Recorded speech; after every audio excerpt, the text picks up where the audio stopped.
Rosa Studio presenta.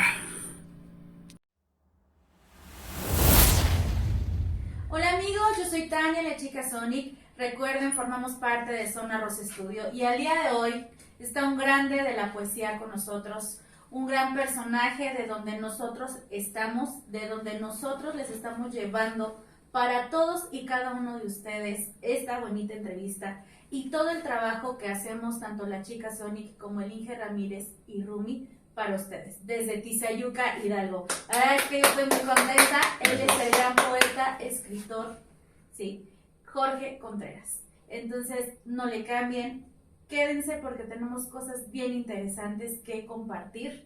Yo te agradezco mucho, amigo, por darte este espacio para nosotros. Sabemos que estás súper ocupado. Han de saber, amigos, que yo a Jorge lo conozco desde que tengo 16 años. Entonces, imagínense, era una pubertilla por ahí, empezando en esta onda de la locución, en esta onda de los medios. Y es para mí de verdad un honor estar aquí contigo y después de tantos años, pues poderte entrevistar, amigo. Muchísimas gracias.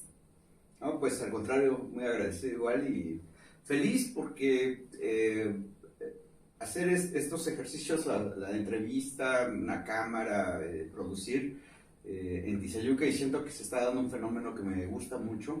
A mí también tengo el deseo de hacer un podcast y trabajar en toda esta tendencia, ¿no? Que yo creo que en un futuro va a ser parte de nuestra cultura cotidiana, ¿no? La comunicación en este formato. Así es. Entonces, pues, ¿qué creen? El día de hoy pues tenemos una entrevista muy intensa, le llamamos nosotros, porque Jorge Contreras es una persona experimentada, una persona que conoce de lo que estamos hablando. Pero para poder llegar a este punto, yo creo que en algún momento de tu vida surgió esa pregunta, ¿qué voy a hacer? Y dentro del ¿qué voy a hacer? ¿Por qué la poesía? ¿En qué momento? ¿Cómo surgió la persona que el día de hoy eres, Jorge? Bueno, son preguntas existenciales porque la experiencia me ha orillado a creer en el destino y que ya nacemos realmente con una condición, ¿no? Y André Gide, justamente un filósofo francés, menciona que no hay una carrera que se llame licenciatura en poesía, ¿no? Existen letras y otras más, pero ninguna profesión te hace poeta, ¿no? Se nace y se va perfeccionando conforme encuentras la vocación. Yo no quería ser poeta, ¿no? O sea, de niño quería ser astronauta. En otro momento la filosofía me llama mucho la atención, el derecho igual me llama la atención, el derecho como doctrina, ¿no? Como filosofía, el tema de la justicia, que creo la filosofía, lo espiritual, todo va muy encaminado a la justicia. Entonces esa parte filosófica me encanta, pero la poesía yo creo que nunca la tomé en cuenta, incluso ya cuando escribía. Lo que sí es que me ha acompañado toda la vida sin que me diera cuenta. Y en mis momentos más difíciles de mi existencia, en mi adolescencia, por ejemplo, pienso yo que me salvó, ¿no? Me salvó del suicidio, de la depresión me salvó porque siempre he estado ahí, ¿no? Pero me ha curado, ¿no? Me ha permitido soportar este mundo, porque también la idea del mundo es demasiado compleja, me refiero, son muchos mundos en los que vivimos y como muchas capas de la realidad. Aquí mismo donde vivo, a veces veo personas que entran al río a recoger basura, PET, llantas, cosas que van a vender a los depósitos, o gente que vive aquí abajo de los puentes, de aquí de Tizayuca, y yo creo que casi nadie es consciente de que existe ese nivel de indigencia aquí en Tizayuca. Entonces esa es una realidad, ese es un mundo, y luego están todos los estratos sociales, ¿no? Y creo que la poesía me ha permitido soportar un poco toda esa carga, ¿no? Toda esa forma de ver la realidad. Dentro de la realidad de Jorge Contreras, ¿cómo la vives hoy a distancia de tu adolescencia? no sé, yo creo que es una especie de salto cuántico en el que puedo verme viviendo ese momento al mismo tiempo que vivo ¿no? Entonces de pronto tengo ciertos paralelismos con mi infancia o sea, tengo buena memoria, entonces puedo recordar mi maestra del kinder, compañeros, muchas cosas. Hay cosas que no recuerdo, ¿no? Pero personas que ubico un poco el rostro, pero no sé de dónde y cosas así. Pero hay muchos momentos que sí me acompañan y pues trato, o sea, como de acompañar a ese adolescente que fui desde este presente, ¿no? Hay un pequeño poema que una vez pintaron en una pared, un poema mío que dice: las preguntas que no me hicieron de niño, las hago ahora al niño que fui.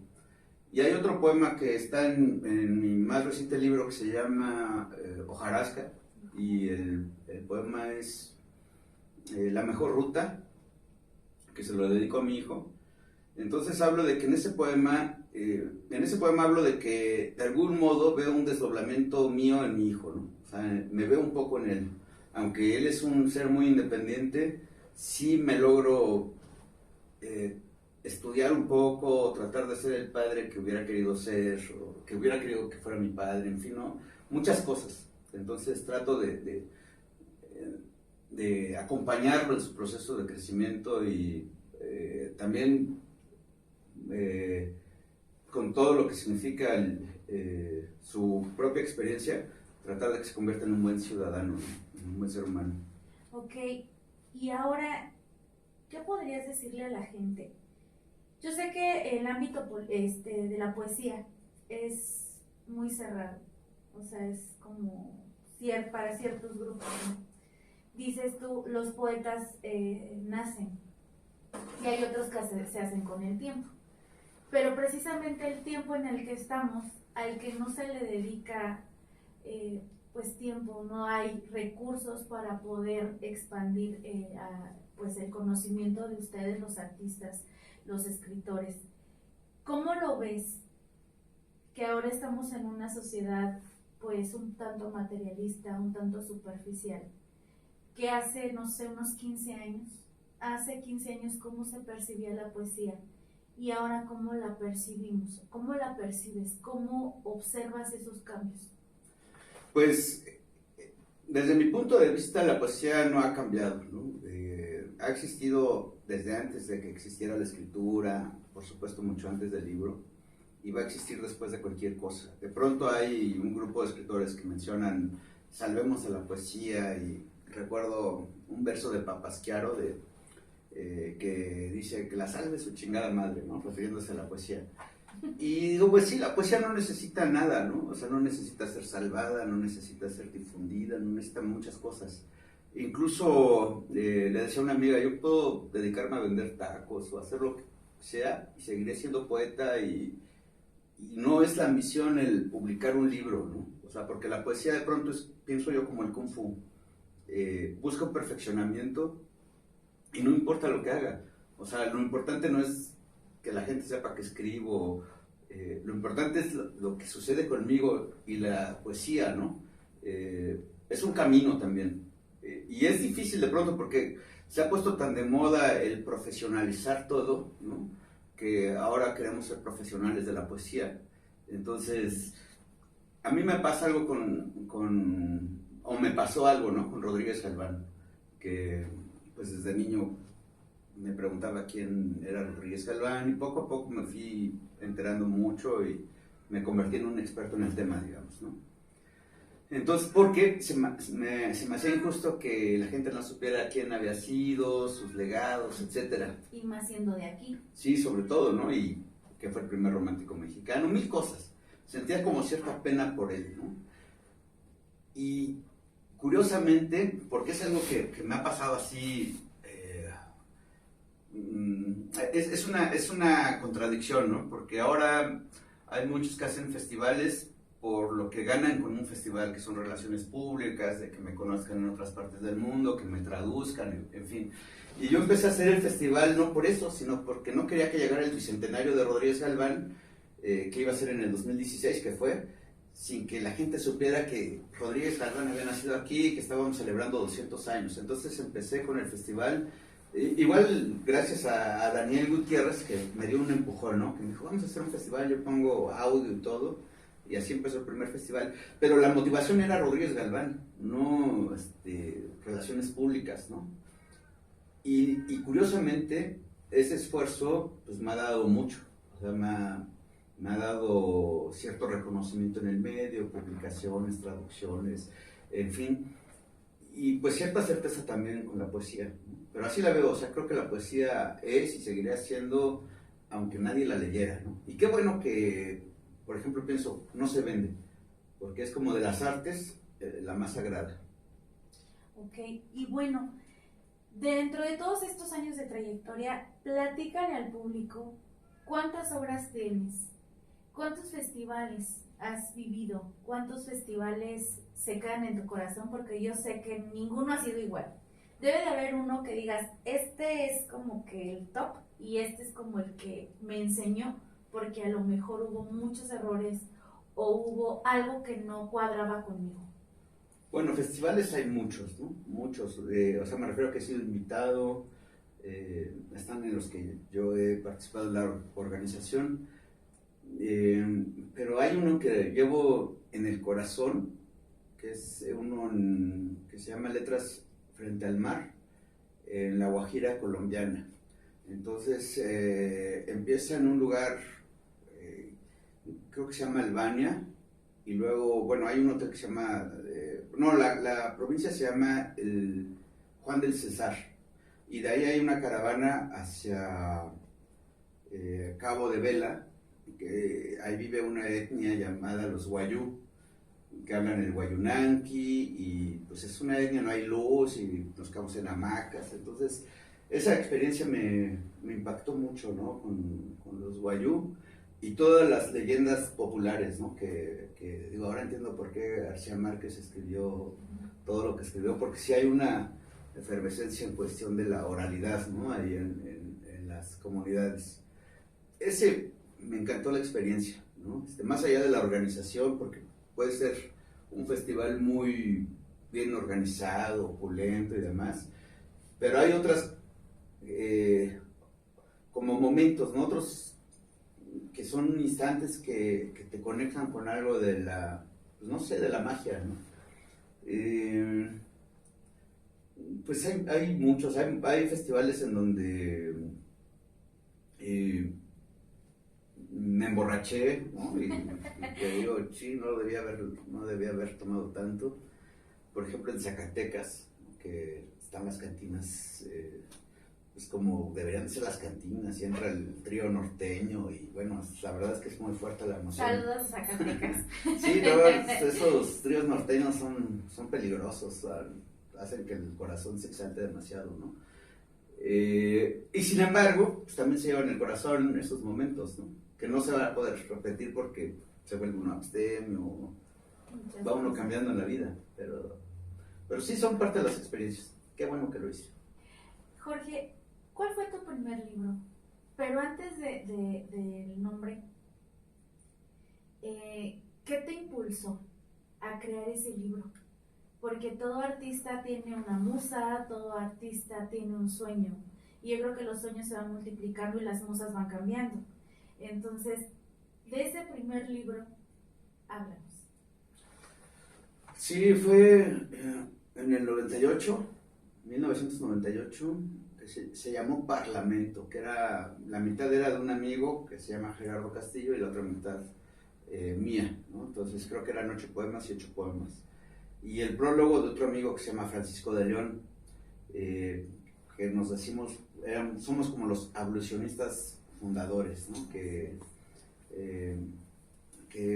nos íbamos a Coyoacán y a la colonia Roma y a muchos lados a leer poemas a los cafés.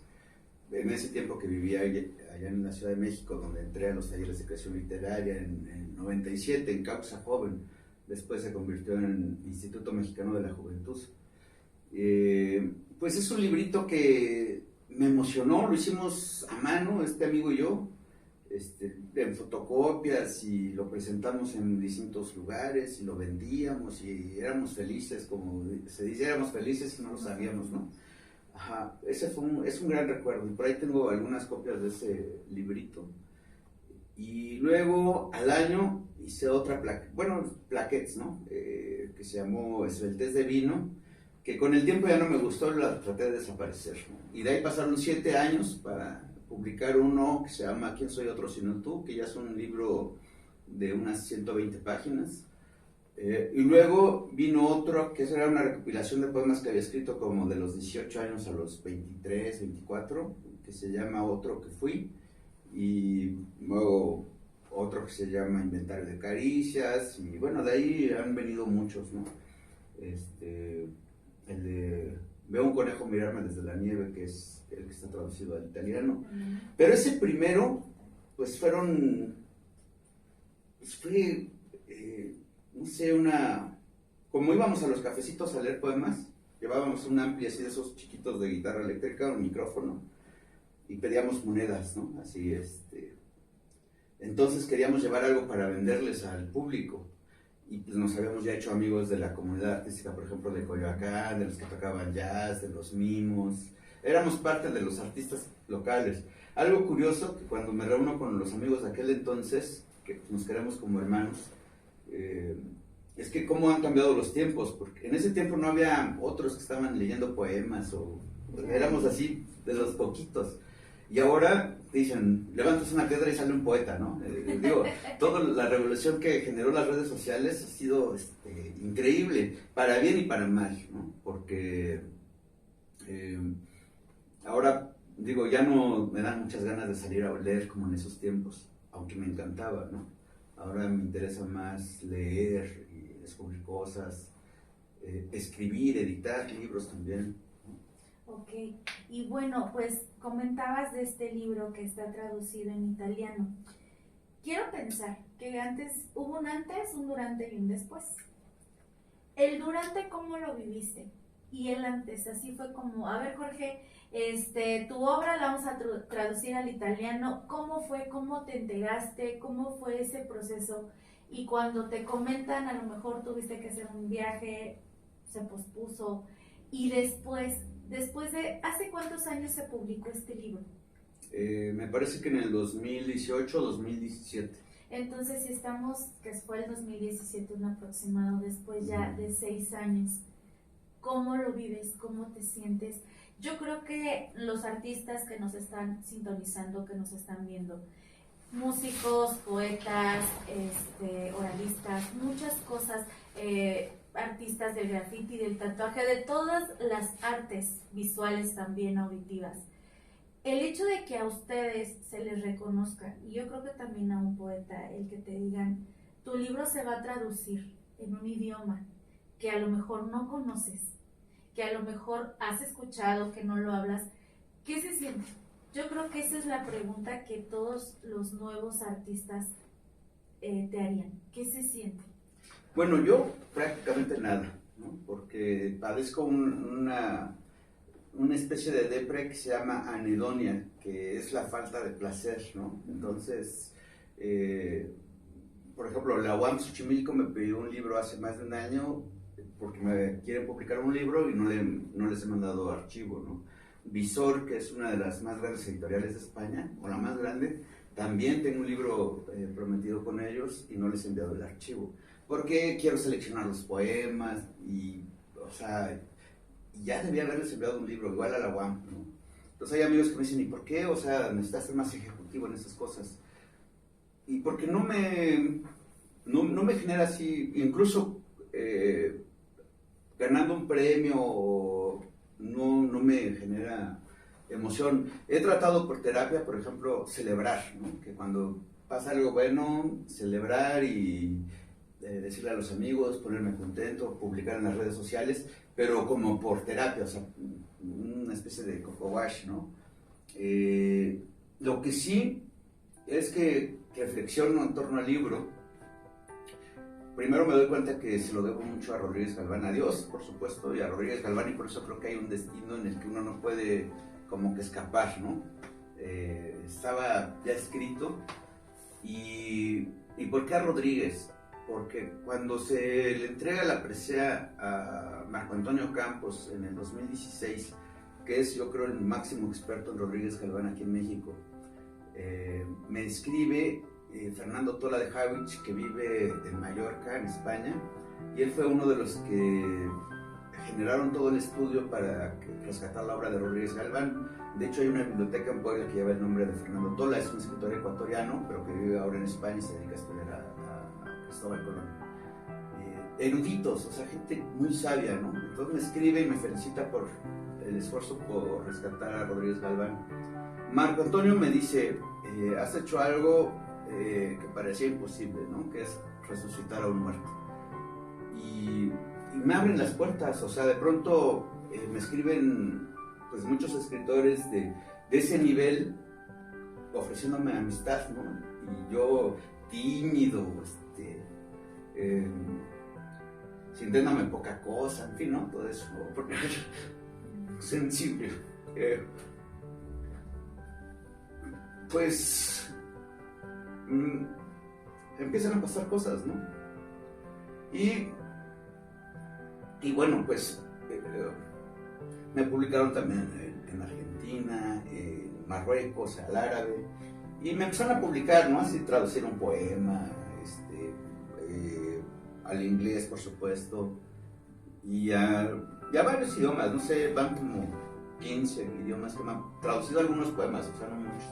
Yo creo que este año va a salir otro libro en italiano, y también un libro de Rodríguez Galván en italiano. Entonces te digo, ahí se conocen, o sea, es una red, ¿no? O sea, se conocen ciertos escritores y como que ese mérito de Rodríguez me encadenó a ellos. No, eso es lo que nosotros queremos compartir con el público, porque atrás del nombre de Jorge Contreras hay un ser humano, ¿sí? Atrás de la chica Sonic, atrás de muchas personas, hay un ser humano que tiene experiencias tanto buenas, no le llamaría yo malas, sino experiencias que nos enseñan y que, como tú dijiste ahorita, te hacen ser un ser sensible, que te des cuenta que también tu trabajo ha rendido frutos, ¿sí? Y que a veces de algo que no imaginabas, lo que yo te preguntaba, ¿por qué la poesía? ¿Cómo surgió? Y que dices que es un paralelismo entre tu adolescencia y ahora ya tu adultez, y que al final de cuentas forman parte de ti, de Jorge Contreras, y que Jorge Contreras es un personaje sensible, un escritor humano, y sobre todo, ¿sabes algo que a mí me hace admirarte? Que vienes de un municipio que a lo mejor está muy pequeñito en el mapa, pero que también ha dado también al mundo autores, ha dado escritores, ha dado muchas cosas y un legado grande a la poesía. Dices tú, hay una frase muy importante que te describe a ti, una persona que ha resucitado a un muerto, y que aquí en Tizayuca ni a los niños se les enseña eso en la escuela. Y aunque se haga un festival cada año para celebrar y demás, a los niños no les interesa. Y van creciendo. Vivo en Tizayuca. He escuchado comentarios, es que el rancho, ¿no? Híjole, pues este rancho tiene a una persona que se ha encargado de seguir manteniendo en la poesía una lucecita. Y yo considero, y el público yo creo que en algún momento en las redes sociales lo pueden escribir, que es un arduo trabajo. 14 libros publicados, un festival como la presea y demás acerca de Rodríguez Galván. Es de reconocerte. O sea, de verdad que yo agradezco mucho este espacio, porque esa parte sensible que hay en ti, a la gente también le interesa. Vuelvo al mismo punto, eres más que un nombre, eres un ser humano que ha permitido llevar estas creaciones, no nada más a Tizayuca y al país, sino al mundo. Entonces, el hecho de que tú también te reconozcas, te asumas como una persona de éxito, porque ya el hecho de que en otro idioma, aunque sea un poema tuyo, lo hagan partícipe, o sea, de verdad que es de reconocerse. Yo veía en las redes el día de ayer una chica, una adolescente por ahí así, que estaba leyendo un poema tuyo, o sea, Ah, sí, sí, sí. jamás te imaginas que entre las redes sociales alguien va a querer compartir contigo tu trabajo. Y entonces pues viene todo este cúmulo de emociones, todo este cúmulo de éxitos, que va a la siguiente pregunta. Si hoy colgas los tenis, como así lo expresamos aquí en México, ¿no? Si hoy te dijeran, ¿sabes qué, Jorge? Mañana son tus últimas 24 horas de vida. ¿Cómo las vivirías? Pues no sé, la verdad, quizá descansaría, pero digo, ya poner en orden mi poesía, por ejemplo, no me daría tiempo, ¿no? Entonces, posiblemente, yo creo que podría dejarle las contraseñas de mis correos, todo eso a varias personas. De hecho, sí tengo un plan emergente así, a una amiga de Pachuca, María Amparo González Ortuzúastegui, que es una vez trabajamos juntos, bueno, hemos trabajado juntos varias veces, pero me ayudó en el festival del 2019 y les digo a los amigos, ella es como 10 personas en una, ¿no? Me ayudó en la parte de la administración y finanzas, porque ahí licitamos con gobierno del estado y bueno, fue un trabajo titánico. Y bueno, confío mucho en ella, ¿no? No platicamos seguido ni nada, pero tiene, por ejemplo, ella mis contraseñas y confío mucho en que haría lo correcto, ¿no? Pero posiblemente pasaría el día, por ejemplo, con mi hijo viendo películas, no haciendo nada, ¿no? Eso, quizá firmaría algo, un testamento, pero procuraría no hacer nada. Estaría lo más tranquilo posible. ¿Estás en paz contigo? Sí, estoy en paz. Es una pregunta también difícil, ¿no? Porque tendría que reflexionar y hacer mucho examen de conciencia. Pero en términos generales sí estoy en paz. ¿Te debes algo? Sí, me debo mucho, ¿no? ¿Qué te debes? Yo creo que me debo entendimiento. Me he castigado mucho, ¿no?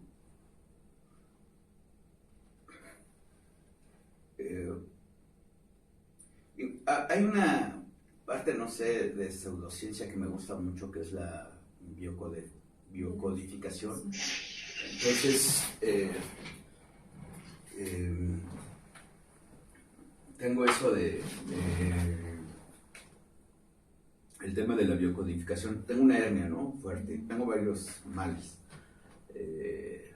que debo de atenderme y estoy tratando de entender por qué. Incluso este tema de defenderse, como que por muchos años he sido muy discreto, digamos, no pelear. Aunque la gente dice que soy insoportable, ¿no? O sea, porque una cosa es que no me gusta pelear, pero tampoco soy sumiso. Entonces, cuando algo no me gusta o tengo un jefe que siento que es injusto o que me está tratando de humillar, pues por supuesto que también no lo humillo, pero sí le muestro un poquito que puedo hacerlo sentir incómodo, ¿no? Por ejemplo, no sé, me acuerdo de uno que le hablé por su nombre y me dijo, licenciado, aunque te cuesta la boca. Yo digo, estamos en este siglo, ¿no? En este milenio, ya, dejar esa superioridad, porque si hablamos de, no sé, ¿no? De conocimientos, o sea, todos ignoramos mucho, pero también sabemos distintas cosas y nos podemos poner a pelear, pues no tiene ningún sentido. Entonces, siento que toda esa represión me ha causado males y digo, creo que necesito empezar a expresarme de otro modo, ¿no? A pelear incluso más. Hubo una meditación que hice hace tiempo. Cuando estaba preparando el festival del 2019 venía yo de Toluca, ¿no? Se había terminado el trabajo allá, el cambio de gobierno. Entonces regreso a Tizayuca desempleado y me pongo a hacer libros y preparando el festival. Entonces las reuniones con el secretario de Cultura no iban bien. Y entonces hago una meditación y en la meditación veo pues que debo de pelear. Y publico ahí unas capturas de pantalla con el secretario, etiqueto al gobernador y hago todo un escándalo, ¿no? y nos reunimos. Entonces, en la reunión él iba con aliento alcohólico y dije, no, pues ya, o sea, ahorita me vas a firmar lo que yo quiera, ¿no? Y sí, ¿no? Nos tomamos la foto y el festival se hizo. Claro, me decía una amiga, no creí que lo fueras a lograr, porque, bueno, vienen del extranjero y es un tema difícil. Y me decía, no creí que lo fueras a lograr. Le digo, pues yo tampoco, ¿no? Pero creo que lo que Dios o lo que la vida me estaba tratando de decir es que hay momentos también para pelear, ¿no? O sea, no todo el tiempo es el silencio, hay momentos también para gritar y hay momentos para defenderse, ¿no? Y por ejemplo, en este momento de tu vida, ¿cómo te describirías? ¿Con qué palabra te describirías? Tú que tanto escribes y que tantas palabras conoces, y yo creo que en otros idiomas, ¿con qué palabra te describirías hoy?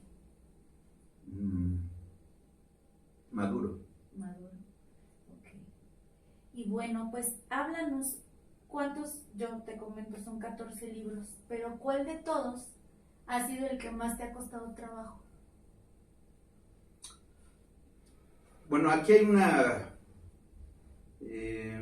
un paradigma, ¿no? Cuando el público piensa, o la mayoría de las personas piensan que en un libro lo imaginamos como un proyecto, ¿no?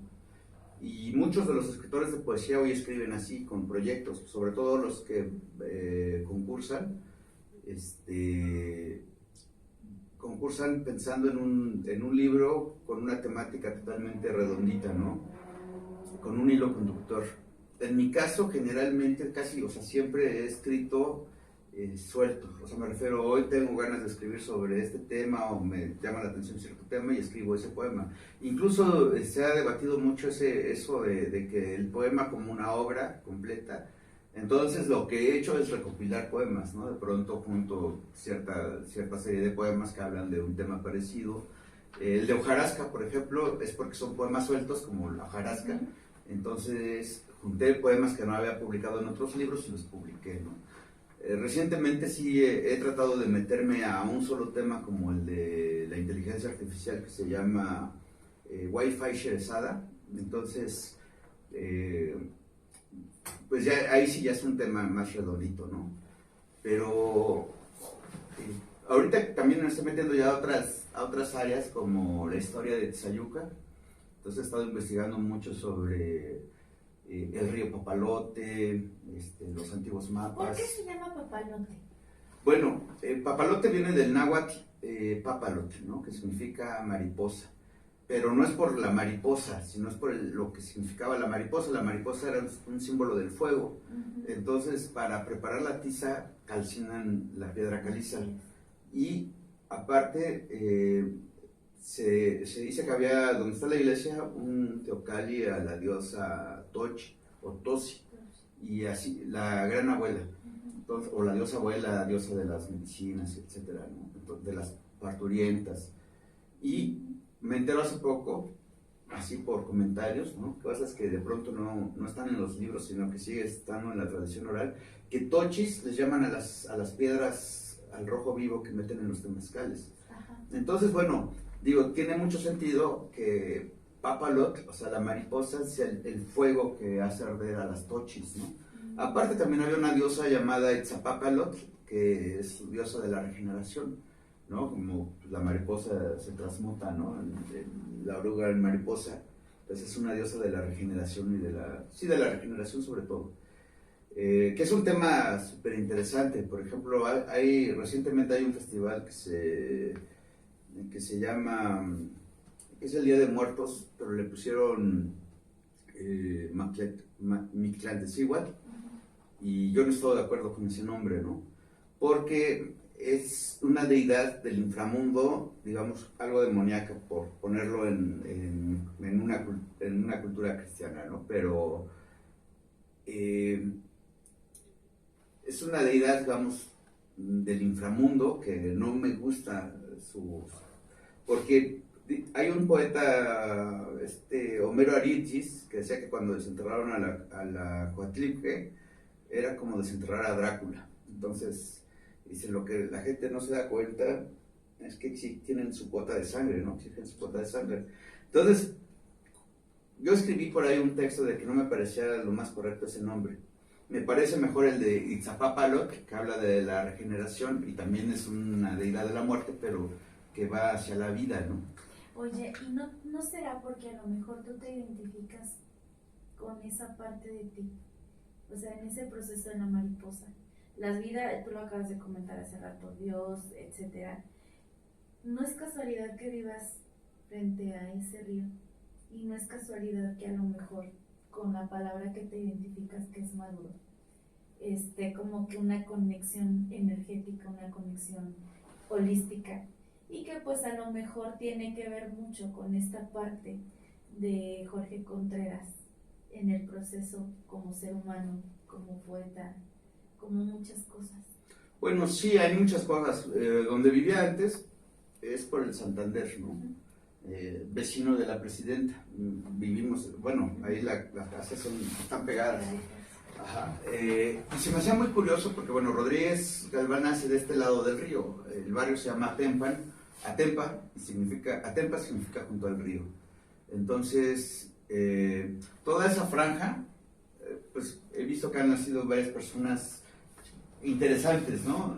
Incluyendo Pablo Escalante, que ha sido corredor de motos, Melina González Guzmán, que es escritora, América Fermat, que también, digamos, está de este lado por la cuenca. En fin, hay como que es una franja que he notado que hay varias personas con ciertos talentos, ¿no?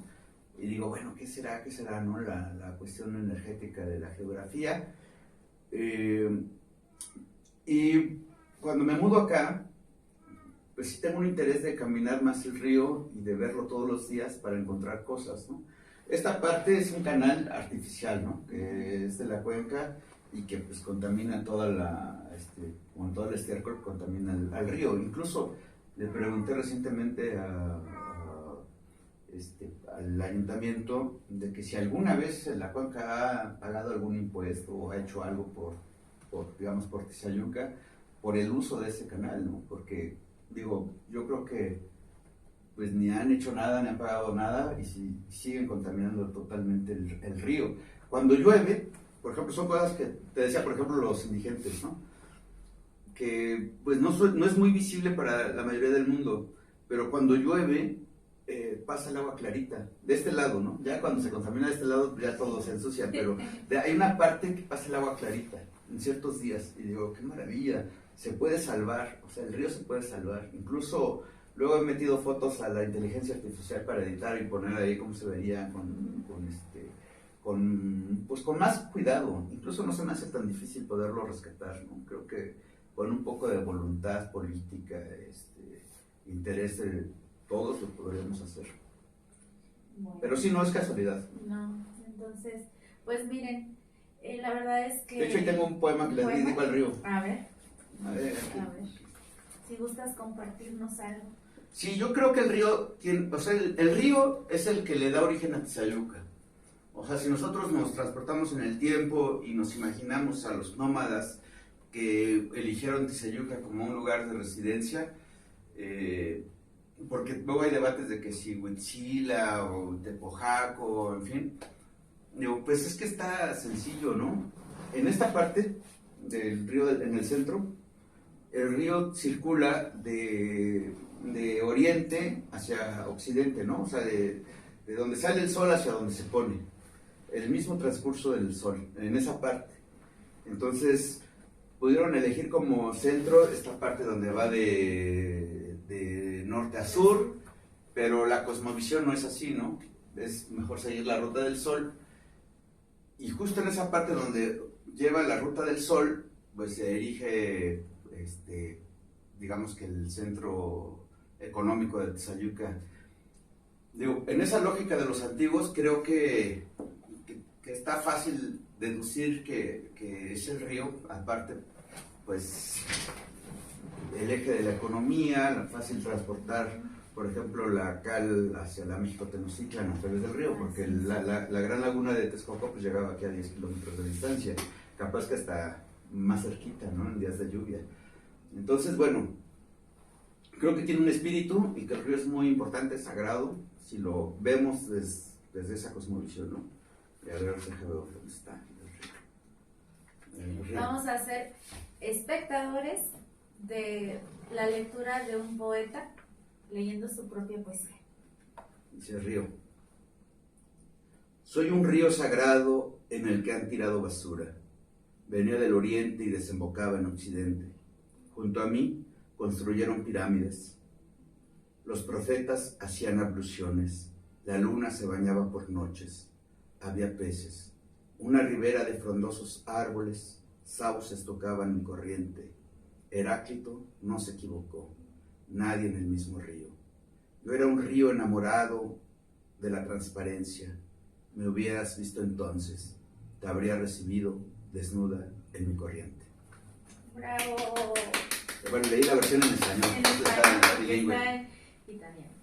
Ok, la verdad es que yo estoy muy sorprendida y muy agradecida contigo, porque no todos los días se conoce, y de muchos años, a una persona pues con tanto para aportar al mundo.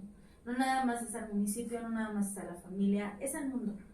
Y yo creo que las redes nos han dado la oportunidad de conocer las vidas, las obras, los legados, porque independientemente a lo que pase el día de mañana, ya dejaste un legado, Jorge. Y en aquellos tiempos, yo me acuerdo que cuando era niña me decían, tienes que plantar un árbol, tienes que tener un hijo y escribir un libro. Y yo creo que las tres cosas ya las hiciste, y más que un libro, híjole, obras muy bonitas. Tu hijo pues es un adolescente, y tu paso por esta existencia creo que no ha sido en vano. Algún día yo deseo de todo corazón que así como desenterraste a Rodríguez Galván, alguien voltee y diga, vamos a desenterrar a Jorge. ¿Sí? La vida nos da sorpresas, nos da momentos únicos, pero yo te felicito porque esa persona que ha desenterrado a Jorge ha sido tú mismo. Yo sé que a veces estamos en la cumbre, en la cúspide, y a veces estamos hasta abajo como la rueda de la fortuna, y a veces hemos estado en medio. Has visto desde arriba, has visto desde abajo, y a veces nada más sobre, como el sol, a la mitad del río. Entonces, independientemente de lo que suceda, a que los años transcurran, dejaste un legado muy importante en nuestro Tizayuca, y ten por seguro que por ley de correspondencia, así como abrazas la historia de Ignacio Rodríguez Galván, un día alguien va a abrazar la historia que has dejado. ¿Cuántos premios ha conseguido Jorge Contreras? Pues yo creo que, bueno, es también difícil definir premio, ¿no? Porque concursar casi no lo hago, ¿no? En el 2001 gané el primer lugar estatal, también después gané uno de cuento, que pues no escribo cuento casi, quiero escribir novela y siento que no tengo tiempo. Me gustaría escribir una novela, por ejemplo, de la vida y obra de Rodríguez Galván. Quisiera escribir cine igual, pero pues tiempo es lo complicado. Y ya, no son, creo que no son, he recibido reconocimientos, ¿no? Preseas también. ¿Cuántas? No sé, a ver, me dieron una al mérito cultural y literario en Tecó, Yucatán, una de Amado Nervo, hace como 2 años. El estado de Hidalgo también me dio un reconocimiento por trayectoria. Tengo de la universidad por promoción de la lectura, que estuvo muy bonito ese día. Y fíjate, por ejemplo, cuando recibí, en todos he ido solo, o sea, no me ha acompañado nadie de mi familia. O sea, ¿Por qué? Pues porque o sea, sí voy, digo, no, como que no me cae el 20, ¿no? Cuando me puse a escribir un discurso a las 11:45, porque así empecé, son las 11 y tantos, y empecé a escribir estas palabras para agradecer, y empezó a agradecer, ¿no? Y cuando me dan el reconocimiento, leo mi discurso y me pongo a llorar ahí en medio de toda la gente, ¿no? Era un encuentro de promotores de lectura en la sala Pilar Lecona y en la FUL. pues había mucha gente. Y fue muy emotivo, ¿no? Pues ya me acercan el papel, me seco las lágrimas, me abrazan, me sigo chillando y leyendo mi discurso. Pues termino y se para el público, fue así, aclamación, ¿no? Entonces me hacen entrevistas y luego había gente que me decía, no, tú sí eres un poeta, y tú sí eres un poeta, ¿no? Y yo así, ya, déjenme.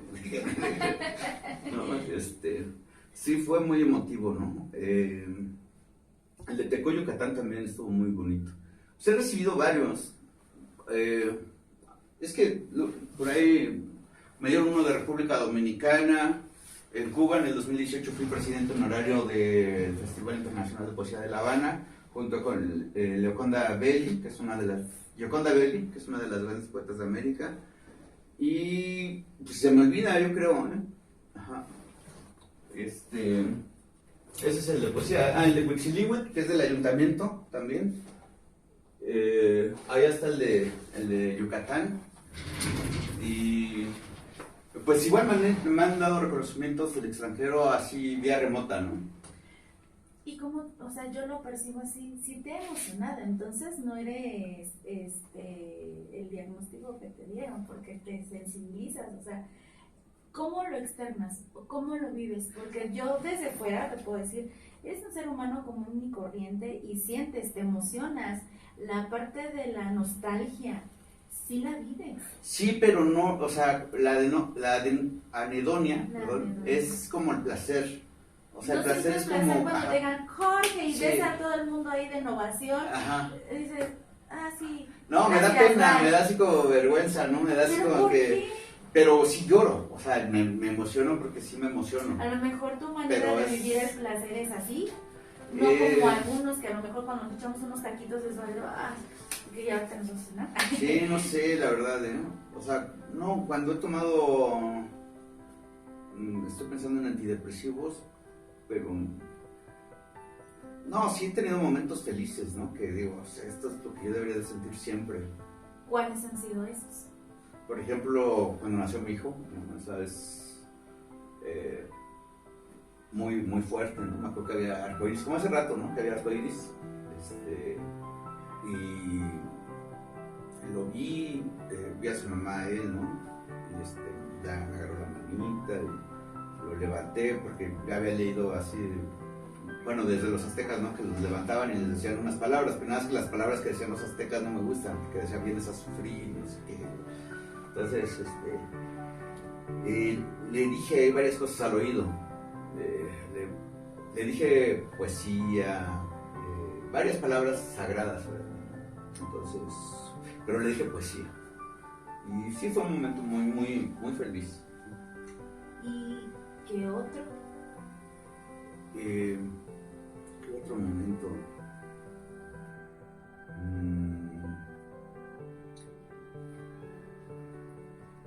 Sí, ya me acuerdo. Sí, fíjate que ahí debo trabajar, más bien eso es como para terapia. No, es que, mira, no, es muy fuerte. Cuando tuve una novia que íbamos a tener un hijo, y cuando me dijo, pensé que me podía comer el mundo, ¿no? Y así, era Superman. Y luego, pues, decide abortar y me mata, ¿no? O sea, fue fuerte.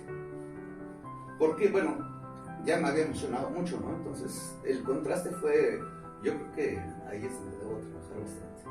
Porque a lo mejor ahí reprimí mucho la celebración. Ajá, el placer, ¿no? Es decir, sí. Bueno, pues dentro de esta, No me había dado cuenta. dentro de esta plática, de esta entrevista, Jorge, es muy importante, has mencionado muchas veces la palabra terapia. Y algo que nosotros también compartimos con los amigos, con los conocidos, es que la salud mental no es una prioridad. Realmente a nosotros desde chiquitos se nos decía, ni modo, eres buleado y te aguantas y órale, ¿no? Pero qué bueno que parte de esta entrevista a toda la gente le haga abrirle el panorama y se hagan conscientes de que la salud mental también es importante, porque eso o nos ayuda a mejorar o nos deja estancados en nuestras limitantes que a veces nos impiden salir adelante. Y yo pues de verdad, así como lo hace mi amigo Jorge, acudamos a terapia, compartamos lo que a veces nos aqueja o lo que a veces nos llena de alegría, porque también el platicarlo nos ayuda a tener una mejor socialización, a cargar menos piedras en nuestro morral, nos ayuda a poder ayudar a otros. Y aquellos terapeutas que puedan estar viendo esta entrevista, dense cuenta que somos una generación de trabajo mental y que no está mal, al contrario, todavía estamos como que en esa etapa, ¿no? De defender pues la terapia, tanto psicológica como la holística. Yo soy creyente de ambas porque ambas me han ayudado mucho. Y yo veo en ti el hecho de que también te gusta trabajar en ti. Dicen, una vez leí y escuché después, que los artistas son personas reprimidas de dolor y no sé qué. Pero más allá de eso son seres humanos y comparten experiencias, comparten reconocimientos, comparten logros y también comparten esas historias que los hacen los seres humanos que son. Y en tu caso a lo mejor dices, yo reprimo, ¿no? O reprimo. Pero también te ayudo a escribir. Y casi estoy segura que parte de tus obras surgen de ese momento, de esa catarsis o de esas crisis. Y reitero, es de admirarse, porque muchas personas no van a terapia, muchas personas no lo escriben, muchas personas no lo tocan. Y sin ustedes no habrían este tipo de obras. Sin a lo mejor sus experiencias de vida, no podría ayudar a otros a hacer impulso. Y dentro de ese impulso yo creo que debe de haber algún alumno tuyo. Hay alguien que ande, maestro, ¿cómo esto? O explíqueme o enséñeme. ¿Hay alguien? Sí, hay. Afortunadamente es algo que me da orgullo, digamos. Pues que antes decía que no, o sea, me causaba como cierto repelús, ¿no? Que me dijeran maestro, por ejemplo. No soy maestro de nada, ¿no? Y así. Pero poco a poco pues ha habido más gente que me dice maestro y me piden algún consejo, sea para la literatura o para otras cosas, ¿no? Y me siento útil, ¿no? Me gusta esa parte. La cuestión de la terapia, por ejemplo, pues hay poetas, amigos, amigas que son psicólogos, ¿no? Y me han recomendado algún psicoanalista o terapia y no funciona, ¿no? Entonces, pues luego platicamos de eso porque también es difícil. El tema de ser poeta, por ejemplo, pues nos hace dominar de cierto modo el simbolismo o el lenguaje simbólico. Y eso como que no encaja muy bien con ciertos tipos de terapias. Lo que sí pienso yo que todos necesitamos mantenimiento mental, emocional, en fin, ¿no? Y que pues lo que le funciona a uno a lo mejor no funciona a otro, ¿no? Pero que tenemos que seguir buscando qué es lo que nos checa. En mi caso, pues sí, el arte ha sido terapéutico toda la vida, pero ahora yo necesito, por ejemplo, buscar deporte, ¿no? Necesito hacer ejercicio, moverme, en fin, porque yo me puedo quedar aquí todo el día o días metido, ¿no? Y algo me duele acá o me duele allá y me dicen, haz ejercicio. Sí, no, pues sí, no, ya para pararme, digo, ay Dios, estoy bien joven para sentir dolores, ¿no? Entonces, marihuana, no. Lo que sea, ¿no? Lo importante es, bueno, de hecho, dejé de beber me he dejado de beber muchas veces, pero últimamente he reflexionado más, ¿no? Sobre el tema.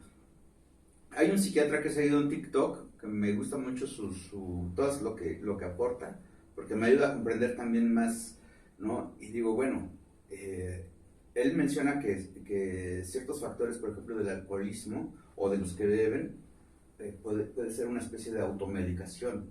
Y digo, sí, yo creo que, por ejemplo, a mí me da cansancio como súbito y sueño, ¿no? Y recuerdo que me gustaba echarme algún par de tragos para seguir trabajando, ¿no? Como estimulante.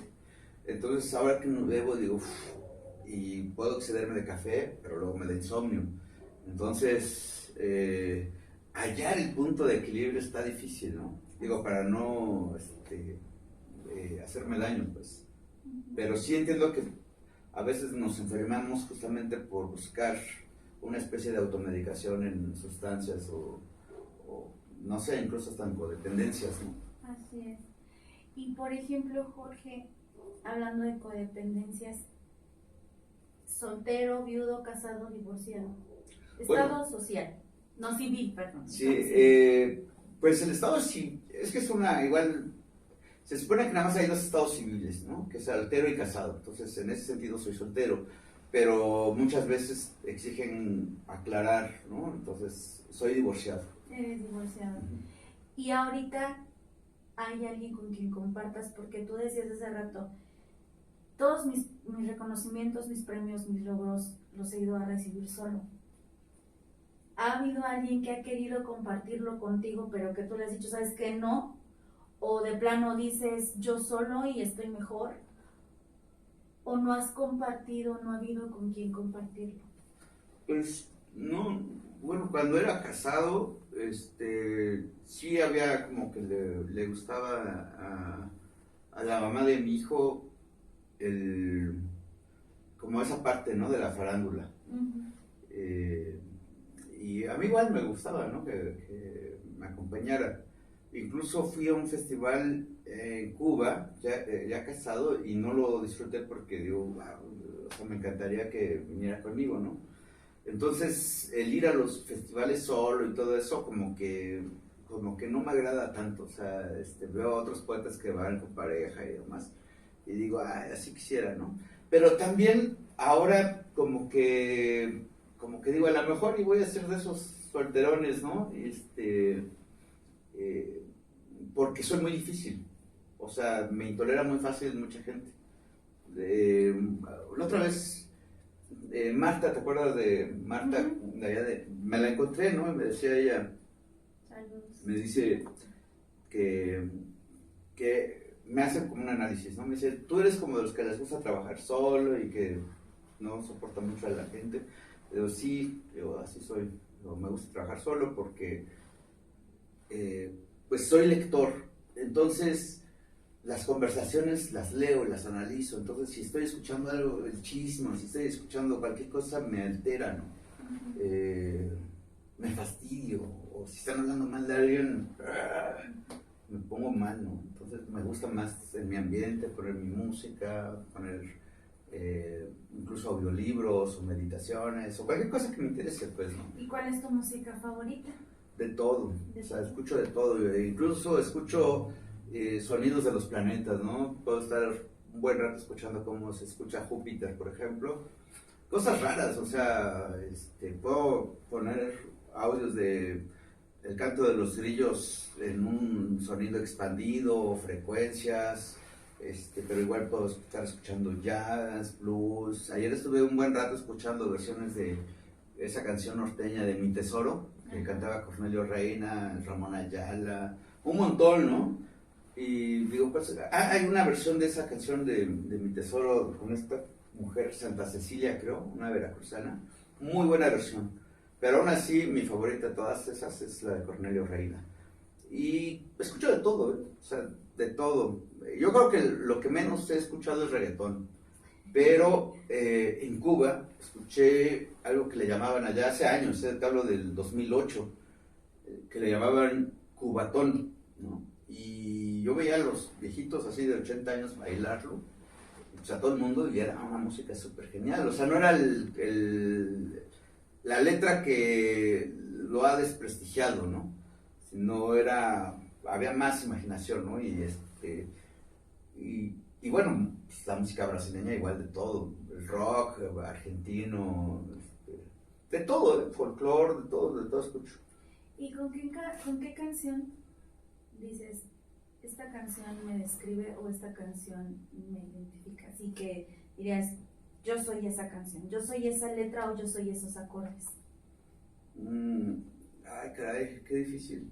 Mira, la primera que se me viene a la mente es una que se llama El Quinqué, de Real de 14.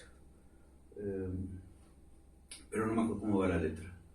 Habrían que matarme, tendrían que matarme para arrebatarme luz.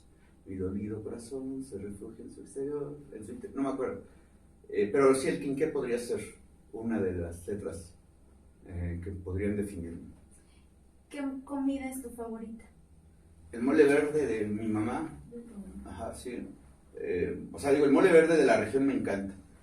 Pero sí, ese lo hacen muy bien. Y hace un año ganó el premio gastronómico de aquí de Tezayuca con una barbacoa en salsa verde con calabacitas y haba. Ay, qué rico. Ajá, con haba verde y todo eso. Ay, flor de calabaza. Oye, y hablando de la gastronomía, me comentabas que probablemente por ahí hay un proyecto acerca de un recetario. A ver, platícanos de Sí, bueno, me comentaba mi jefa directa que si conocía alguien un libro de gastronomía hidalguense, ¿no? Entonces he estado buscando y está este chef que se llama Sotelo, ¿no? De Pachuca, bueno, que vive en Pachuca, y yo mandé un mensaje a ver si tiene un libro de gastronomía hidalguense, pero no sé. Y le dije, ¿por qué no publicamos uno? Pues nada más que está muy cerca la fecha, pero tendría que ser ya, o sea, que me ayuden a recopilar las recetas y hacemos digo, soy editor, entonces puedo hacer el libro sin problema, pero necesito ayuda para recopilar las recetas. Hago una pequeña convocatoria, se la comparto igual a la presidenta y me dice, sí, hay que invitar a los que participen igual al concurso gastronómico, que va a ser a finales de agosto, el 31 creo de agosto.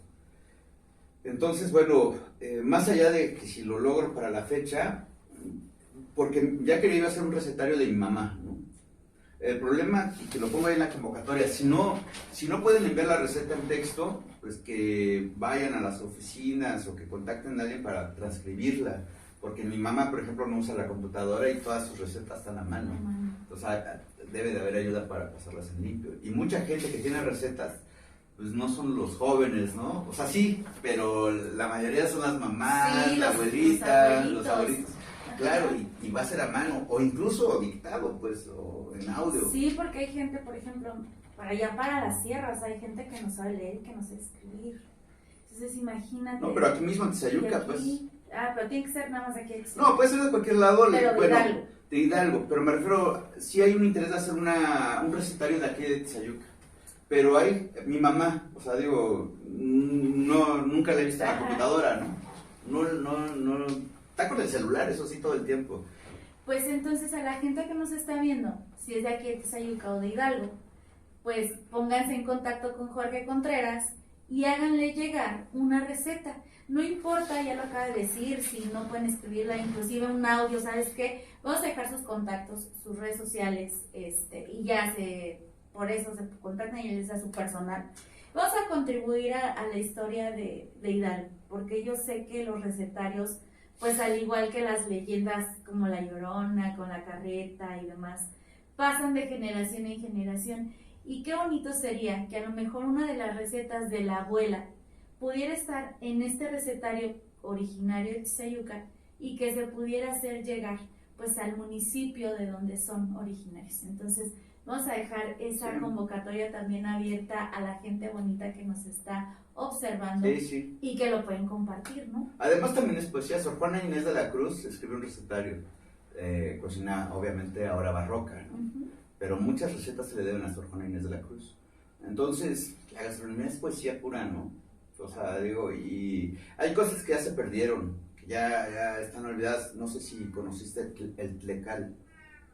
El tlecal, el que es como una tortita de maíz. No, el tlecal era una montañita de estiércol de borrego, que se le prendía fuego en la noche y en la madrugada uno iba con habas, maíz, la olla del café, y con una varita se limpiaba ahí la ceniza y se ponían ahí el maíz palomero, por ejemplo, y salían ahí todas las cenizas, ¿no? Ajá. Y eso en mi infancia era cuando el vecino o cualquiera iba a hacer tlecal, de los que tenían borregos, pues íbamos ahí con nuestro maicito y todo, y era rico, ¿no? Así ceniciento, y era de estiércol de borrego, pues. Y por ejemplo, de la historia de aquí de Tezayuca, yo sé que, mira, esta entrevista nos ha dado un montón de cosas.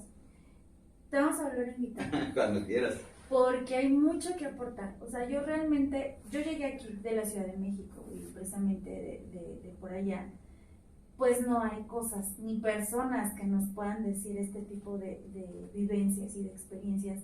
Yo llego aquí en el 2001, entonces pues yo desconozco, a mí me tocó cuando todavía no había fraccionamientos de aquel lado, donde pues el paso para entrar al CID era uno y uno. La combi salía a las 7 de la mañana, creo, la primera que entraba, y la última a las 6 de la tarde. Entonces pues me tocó ver el mercado municipal todavía muy pequeñito, el del CID igual súper pequeñito, no había supermercado, o sea, realmente me tocó, pero de aquel lado, o sea, ya empecé a tener más contacto con el centro cuando yo vengo a la preparatoria, o sea, sí fue así como que, wow, ¿no? Entonces imagínate cuántas cosas se han perdido con el tiempo, mucha gente no conoce. Y hay locales aquí en Tizayuca donde están las fotos, ¿no? Del tiempo de la revolución, pues de los años 40, etc. Pero realmente alguien que nos pueda platicar, yo creo que eres de las personas indicadas para compartirlo con el público. Y pues vamos a hacer, yo creo que otro programa, decías tú, quieres hacer tu podcast. Creo que hay mucho que aportar a la gente de aquí de Tizayuca, y qué mejor que alguien que lo sabe desde la raíz, y que yo supongo que desde épocas ancestrales la familia de generación en generación se han ido contando muchas anécdotas. Sí, hay cosas que, por ejemplo, Hugo Aldana es uno de los que tienen mucha historia local, ¿no? Hay varios, hay varias personas que saben mucho, algunas cosas rayan en el mito, y hay controversias, ¿no? Hace unos días platicaba con la arqueóloga, se me fue su nombre, Marta, bueno, tiene varios libros y estudios sobre Tizayuca, y le daba una interpretación del glifo. Me decía, no, es que no puede ser porque es así, que te recomiendo estudiar al antropólogo o arqueólogo Galarza, Joaquín Galarza, creo, porque ya está bien establecido. Y yo digo, ¿no pueden haberse equivocado desde el origen? No, es que eso ya está muy bien estudiado. Y yo digo, bueno, está bien, lo voy a estudiar, porque la he estudiado a ella y he estudiado a otros, pero hay cosas que no concuerdo, y porque la misma geografía, o sea, si uno se mete al Google Maps y empieza a rastrear el río, por ejemplo, todavía hay vestigios. O sea, si yo me voy rumbo al río, los mapas más antiguos nace del Cerro Gordo, ¿no? Ya después se une el río de las avenidas de Pachuca, otro que viene de Tepeapulco. Por ejemplo, la presa del Rey fue hecha por un virrey, ¿no? Fue mandada a hacer por un virrey, por un duque. En fin, ¿no? Hay muchas cosas que están medias extraviadas. Y hay otros que tienen una historia que sí viene de las familias, ¿no? Mis ancestros no son aquí de Tizayuca, mi mamá es de San Bartolo, Actopan, Estado de México, y mi papá es de Oaxaca. Pero aún así, por ejemplo, mi mamá, que es de San Bartolo, hay que ver pues, la geografía como un todo, porque de pronto pensamos que Tizayuca se acaba con las fronteras con Temascalapa y todo, y hay una secuencia, incluso de Tizayuca con Zumpango y con la México Tenochtitlan, ¿no? De ahí hay algo que a mí me gusta decir sobre nuestra identidad, porque de pronto se ha puesto muy de moda el tenango, por ejemplo, ¿no? Y el guapango, y decimos, somos hidalguenses, tenemos que escuchar guapango y tenemos que ponernos tenango. Y digo, no, ¿por qué? O sea, los huastecos tienen una región geocultural que comparten con Tamaulipas, Puebla, Querétaro, etcétera, Veracruz, y no tienen ningún problema con su identidad. Es una región que abarca varios estados, pero aquí nosotros a fuerza nos quieren meter que seamos casi huastecos. Digo, no, desde el origen siempre hemos sido metropolitanos, siempre, ¿no? Y me encanta yo definirme como metropolitano, porque nuestra comunicación, bueno, fuimos también colonia de Teotihuacán y de Tula, entonces siempre hemos tenido como una identidad metropolitana, y desde que yo era niño, por ejemplo, las personas cuando iban al cine, bueno, aquí había cine, pero que iban a pasear, a divertirse, iban a la Ciudad de México, no a Pachuca, ¿no? Y siempre ha habido como una inclinación hacia la Ciudad de México. Estamos en el centro, pero la identidad no es, o sea, digo, Hidalgo es un concepto moderno que nace en 1869. Entonces somos mucho más que pensarnos como hidalguenses, somos también metropolitanos, y esa es una identidad que defiendo. y que se ha ido fortaleciendo con la llegada del aeropuerto.